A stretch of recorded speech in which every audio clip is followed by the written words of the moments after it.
ಬಯಸಿದಾಗ ಮಗಳನ್ನು ನೋಡಿ ಖುಷಿ ಪಟ್ಟವನು, ಅವಳಿಗಾಗಿ ಹಗಲು ರಾತ್ರಿ ಶ್ರಮ ಪಟ್ಟವನು. ಬೆಂಕಿ ಇಲ್ಲದೆ ಉರಿಯುವುದು ಹೇಗೆ, ಬೆಳಕ ನೀಡುವ ದೀಪ.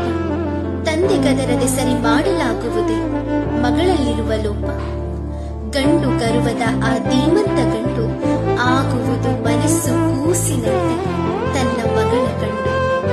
ಹೇಳಲಿಲ್ಲ ಆತನ ಪ್ರೀತಿಯನ್ನು ಮಾತಿನಲ್ಲಿ, ಹುಡುಕಲು ಸಾಧ್ಯವೇ ಮಗಳಾದವಳಿಗೆ ಕಲ್ಮಶ ಆತನ ಪ್ರೀತಿಯಲ್ಲಿ. ಎಲ್ಲಾ ಸುಖದಲ್ಲೂ ತನ್ನ ಮಗಳಿಗೆ ಒಂದು ಪಾಲು ಎಂಬ ಆತನ ಗುಣ ಹೇಗೆ ತೀರಿಸಲು ಸಾಧ್ಯ ಮಗಳಾದವಳಿಗೆ ಆತನ ಋಣ. ತನ್ನ ಮಗಳ ಪ್ರತಿ ಸಾಧನೆಗೆ ಆತನ ಶ್ರಮವೇ ಸ್ಫೂರ್ತಿ, ತರಬೇಕೆಂಬ ಆಸೆ ಮಗಳಿಗೆ ಆತನ ಹೆಸರಿಗೆ ಕೀರ್ತಿ. ಬಯಸುವಳು ಪ್ರತಿ ಜನ್ಮ ಆತನ ಮಗಳಾಗಿ ಜನಿಸಲು, ಬೇಡುವಳು ಪ್ರತಿದಿನ ಆ ದೇವರಲ್ಲಿ ಈ ವರ ನೆರವೇರಿಸಲು.